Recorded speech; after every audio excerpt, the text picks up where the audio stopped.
Selamat bertemu kembali dengan Pak Mari dalam pembelajaran Pendidikan Pancasila dan Kewarganegaraan atau PPKN untuk kelas 10 semester 2. Tayangan berikut ini merupakan stimulus untuk mempelajari materi pada bab 6, yaitu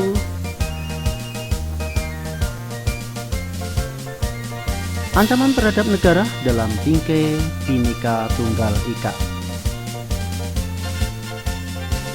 Tayangan berikut menjadi stimulus bagi Anda untuk belajar tentang potensi-potensi ancaman yang bersifat militer terhadap Negara Kesatuan Republik Indonesia.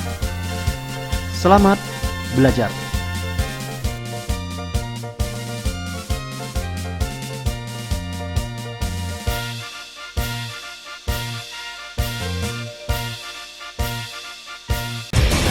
Setiap tahun, negara-negara di kawasan Asia Tenggara membelanjakan sejumlah 40 dolar miliar untuk keperluan militer. Alokasi dana yang sangat besar ini membuat kekuatan Asia Tenggara sangat diperhitungkan. Banyak negara besar di Asia Tenggara, seperti Indonesia, Vietnam, dan Thailand yang memiliki kekuatan militer terbesar.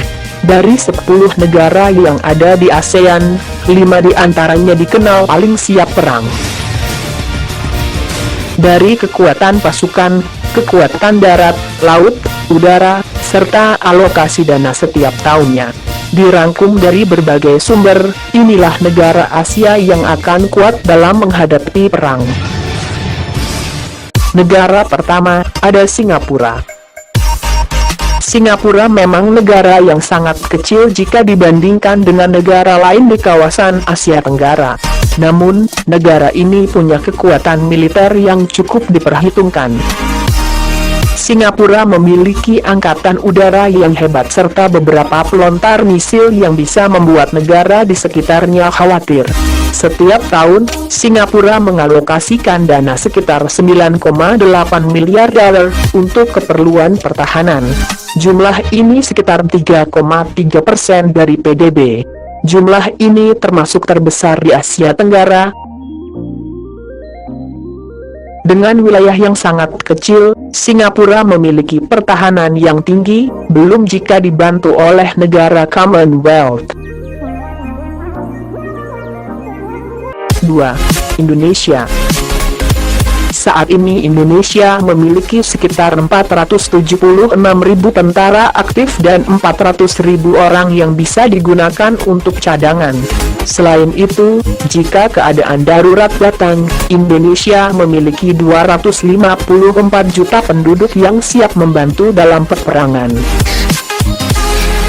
Untuk masalah rampur, Indonesia memiliki tank sebanyak 468, pesawat tempur sebanyak 420, dan kapal tempur di lautan sebanyak 221 unit. Untuk masalah dana, Indonesia mengalokasikan sekitar 6,9 miliar dolar setiap tahun untuk kepentingan militer. Jumlah ini hanya 0,8% dari PDB. Termasuk kecil untuk ukuran negara dengan luas wilayah terbesar di kawasan Asia Tenggara. Jika kelak ada pertempuran, Indonesia sudah siap di garis depan dengan senjata-senjata andalan yang dimiliki. Tapi, kita berharap semoga saja negara kita tercinta ini dijauhkan dari perang. 3. Thailand. Thailand adalah negara selanjutnya yang siap tempur dengan segala kekuatannya. Saat ini, Thailand memiliki dana kemiliteran terbanyak ketiga di Asia Tenggara. Dengan jumlah ini, Thailand siap mengerahkan segala kekuatan untuk menangani gangguan yang datang kapan saja. Berdasarkan laman situs Global Power Far, saat ini Thailand berada di posisi 20 dari negara terkuat di dunia. Dengan 310.000 tentara aktif dan 245.000 tentara cadangan, Thailand akan sulit sekali ditembus. Negara yang dikenal dengan wisata pantai ini memiliki rampur jenis tank sebanyak 722 unit, kendaraan lapis baja sebanyak 2.600, pesawat tempur sebanyak 551, dan kapal laut sebanyak 81 unit. 4. Vietnam. Vietnam termasuk kekuatan besar di kawasan Asia Tenggara. Dengan jumlah penduduk yang nyaris 100 juta jiwa, negara ini mulai membenahi sistem kemiliteran.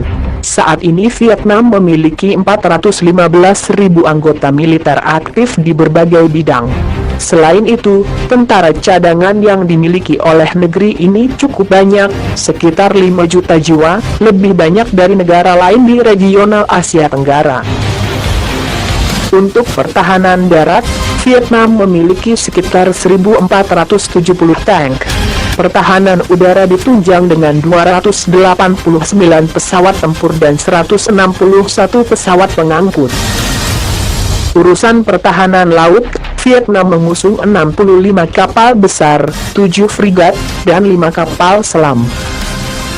Setiap tahun, negara yang pernah mengalami perang saudara ini mengalokasikan sekitar 3,4 miliar dolar atau 2,2% dari PDB. 5. Malaysia. Malaysia memiliki sekitar 110.000 tentara aktif dan 296.000 tentara cadangan yang siap dikerahkan untuk bertempur. Selain itu, negara ini juga punya manpower atau kekuatan warga negara sebanyak 15 juta jiwa yang siap diandalkan jika situasinya sangat buruk. Untuk memperkuat sektor kemiliteran, Malaysia memberikan dana sebesar 4,9 miliar dolar atau 1,5% dari PDB. Kekuatan tempur di sektor darat, laut, dan udara Malaysia cukup tangguh. Negara ini memiliki 74 tank dan 1.318 kendaraan lapis baja lainnya. Untuk pesawat tempur, Malaysia memiliki 227 unit didukung dengan 79 helikopter. Sektor laut, Malaysia memiliki setidaknya 61 unit kapal tempur dan 2 kapal selam. Inilah 5 negara paling siap tempur yang ada di regional Asia Tenggara. Kekuatan militer kawasan ini mungkin masih kalah jauh dengan Amerika ataupun Rusia. Namun, jika Asia Tenggara bersatu padu, Singapura, Indonesia, Thailand, Vietnam, dan Malaysia, maka kawasan ini akan susah untuk ditembus oleh negara manapun. Nah, itulah peta kekuatan militer di negara-negara yang tergabung dalam ASEAN. Seandainya salah satu negara di ASEAN tersebut melakukan invasi militer atau ancaman militer, maka bagaimanakah sikap kita seharusnya? Mari kita simak tayangan berikut ini.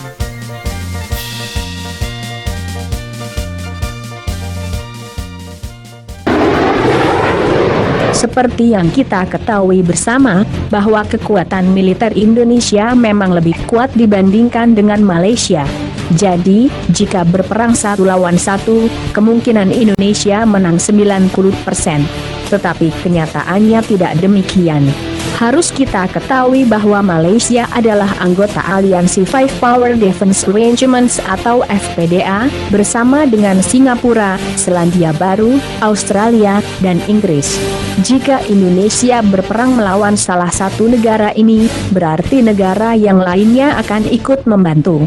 Ancaman yang lebih besar lagi dari Inggris, yang merupakan anggota Pakta Pertahanan Atlantik Utara, atau NATO, yang juga punya kekuatan sama.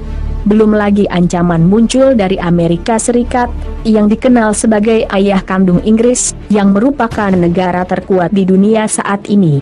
Lebih dari itu, Amerika Serikat juga bisa mengendalikan PBB. Lantas bagaimana dengan Indonesia?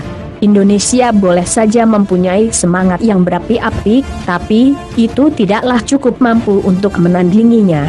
Seperti yang kita ketahui bahwa persenjataan Indonesia tidaklah secanggih negara-negara sekutu, bahkan mereka mungkin mengatakan tidak perlu menembak pesawat Indonesia, nanti juga jatuh dengan sendirinya. Lalu negara mana yang akan membantu Indonesia? Negara-negara Arab. Kecil kemungkinan, sebab Malaysia juga adalah negara Muslim. Negara yang paling mungkin membantu Indonesia adalah Rusia, karena kita memang punya hubungan cukup baik dengan Rusia. Selain itu, negara yang juga mungkin membantu Indonesia adalah China dan Korea Utara.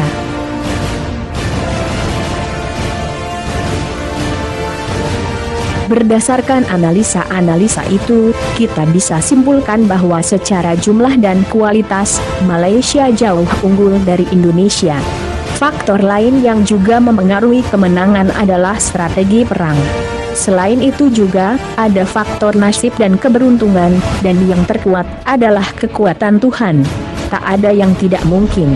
Satu orang prajurit pun dapat membunuh raja. Keadaan di lapangan tidak sepenuhnya sama dengan perkiraan, terkadang muncul banyak keajaiban yang tidak bisa diprediksi dan bahkan di luar nalar manusia. Lebih dari masalah siapa yang menang dan siapa yang kalah, jawabannya adalah kehancuran. Kita tidak perlu bicara jika kalah. Kita akan mencoba menganalisa apa yang akan didapatkan negara pemenang perang. Biaya perang itu sangat banyak. Demi suatu pujian bahwa kita lebih kuat, kita sampai rela menghabiskan uang triliunan, belum lagi berapa nyawa melayang, bangunan hancur dan lainnya. Selesai berperang dan akhirnya menang, apa yang kita dapati? Mungkin kita akan melihat mayat kedua orang tua kita, rumah hancur, darah di mana-mana. Pemerintah juga harus membangun lagi negara yang telah hancur. Utang semakin menumpuk, perekonomian hancur dan banyak lagi hal-hal mengerikan yang akan kita dapatkan. Negara yang menang saja kondisinya akan seperti itu. Lantas, bagaimana dengan kondisi negara yang kalah? Selama ini, jika melihat berita, martabat negara tercinta dilecehkan, hal pertama yang muncul dalam pikiran kita adalah perang. Kata itu mudah sekali diucapkan, satu kata itu hanya akan menimbulkan kebencian. Masih banyak cara menyelesaikan masalah selain perang. Janganlah kita mudah terprovokasi oleh oknum-oknum yang berpikir sempit. Cobalah berpikir lebih pintar. Gantilah kata perang di otak kita dengan kata damai. Damai itu indah, dalam perang, menang dan kalah hanya akan menimbulkan masalah baru.